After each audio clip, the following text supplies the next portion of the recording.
Forecast first, sponsored by George Sink Injury Lawyers.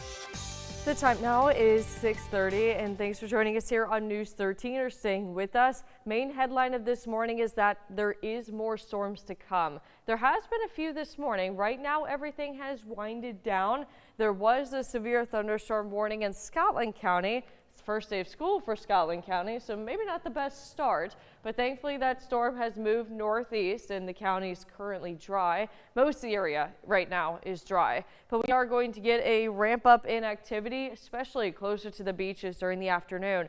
Felt pretty nice yesterday. That's already gone. Temperatures are 1 to 3 degrees warmer inland, 7 to 8 degrees warmer for the Grand Strand. So back to around 80 degrees to start. Feeling like the mid to upper 80s because of course it's still humid, and that's not going to go anywhere this week. It's not the intense humidity like we had last week, but it still feels like summertime, and this is the final full week of August. Temperatures though right around 70 away from the coast and not bad. Winds are pretty light, less than 10 miles per hour. Myrtle Beach is going to get our stormy weather in the afternoon through the evening commute. Inland, though, much lower rain chances. The coast is definitely the main target for today. Now look at this morning's top local stories. In Carolina Forest, a yoga studio fire sending one person to the hospital. An Horry County Fire Rescue says crews were called to Hot Works on Oak Heart Road around 7 Saturday night. Now the studio posted online saying they believe the fire was caused by a lightning strike. And no word this morning on any suspects or arrests in connection with shots fired around 2:30 Saturday afternoon in Myrtle Beach. Thankfully, no one was injured. Anyone with information is asked to get in touch with the Myrtle Beach Police Department. And 3 people displaced after a house fire happened in Little River. Horry County Fire Rescue says crews responded to around 5:45 to Sandy Side Drive. Now crews say the home sustained heavy damage, but no injuries were reported. The American Red Cross is assisting the 3 displaced. The fire remains under investigation. To Robeson County, where a 22-year-old man is in jail following a deadly shooting. Cedrone McDowell is charged with first-degree murder, attempted murder, and discharging a weapon into an occupied vehicle. The sheriff's office says deputies were called to Indian Heritage Road in Lumberton Thursday, where 24-year-old Kiana Jones was found dead inside a vehicle. McDowell is being held without bond.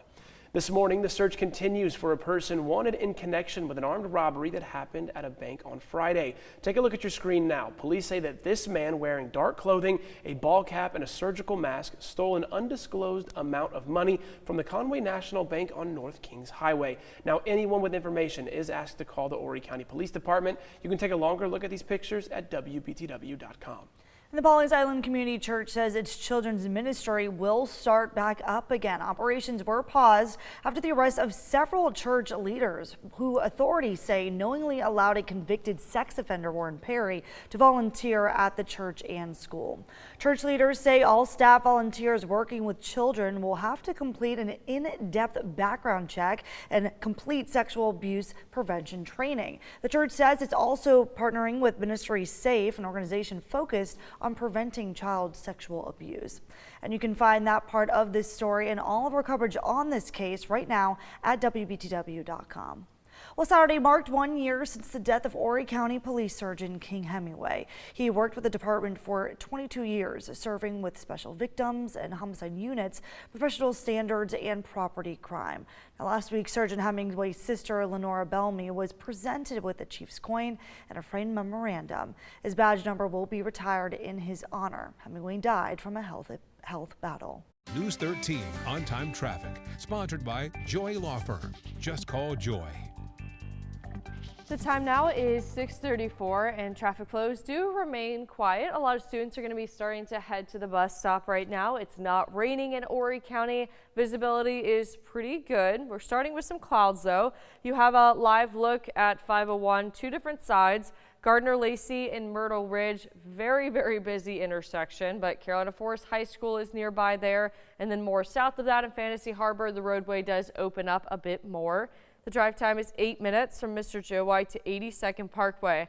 Now for I-95, we do have a crash being reported on I-95 South near mile marker 162 and Hoffmeyer Road. You can see the emergency response vehicle there on your screen on the left side. The 2 left lanes are closed, so that of course is going to cause congestion as everyone's having to merge. Again, I-95 northbound, mile marker 162.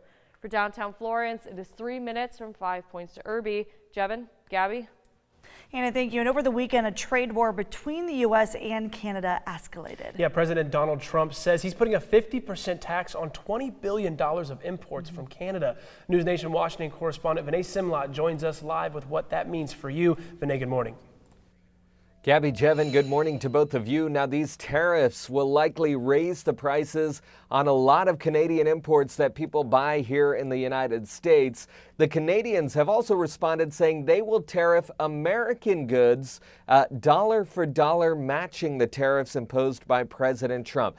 Now, Canada and Mexico are the largest trading partners of the United States. Americans buy the most goods from Canada and Mexico, and this back and forth says the relationship, according to the Prime Minister, has changed.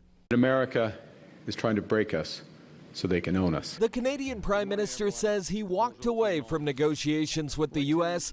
after President Donald Trump sounded optimistic on Friday. We should be able to have a deal with Canada. Prime Minister Mark Carney said the U.S. demanded too much. Because of the failed talks, President Trump imposed 50% tariffs on billions of dollars of Canadian imports on cheese, roses, hockey sticks, and whiskey. We cannot accept what they've offered, and we will not give what they've asked. We're going to hit back. President Trump fired back on Truth Social, writing Canada wants the benefits of being a state without being one. And beef is now coming down very rapidly. And with beef prices climbing to record highs, the president says he'll pause tariffs on imports of 300,000 metric tons of ground beef. Senator Tim Sheehy says it'll harm our ranching families. Senator Pete Ricketts says flooding the market with lower quality beef compromises Nebraska farmers and ranchers. I love the ranchers. They've done a fantastic job, but they admit that we need a little help, and in order to get the prices down. It's a smart decision.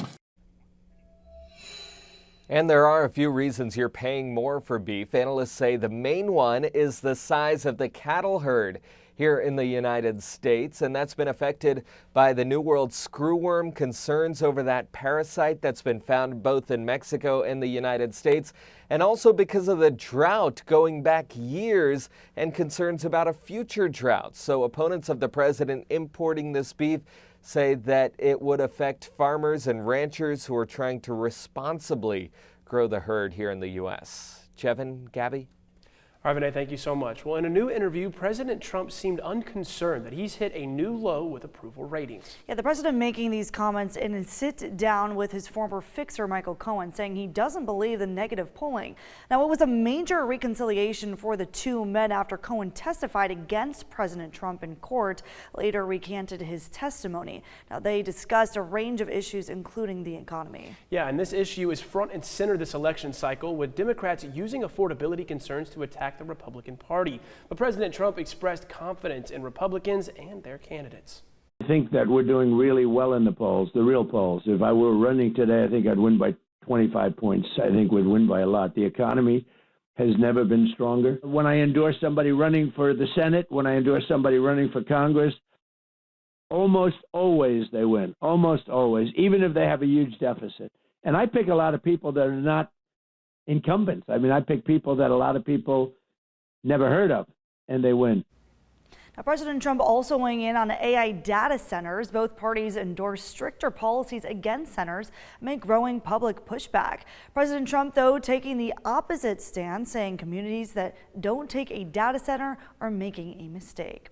And a video showing an LSU student dragging a black baby doll across campus is drawing outrage from students and parents. The university says it has identified those involved and is handling the situation, but cannot discuss possible discipline. The mother of a black LSU freshman says the incident cannot simply be dismissed as a joke. It's not just about a doll being dragged. It's not about, a joke or, students playing. This is much deeper than that. Accountability to me would look like, first, them coming out and saying that statement that they said to me publicly, that they have identified the students, that the situation is being handled.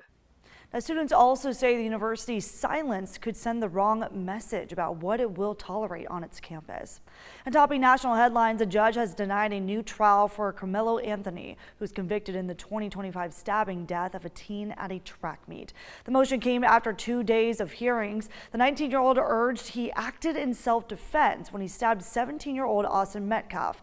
Anthony was sentenced to 35 years in prison, but his attorneys urged for a new trial, urging the jury never heard evidence that documented more than 50 incidents of violent behavior connected to Metcalf.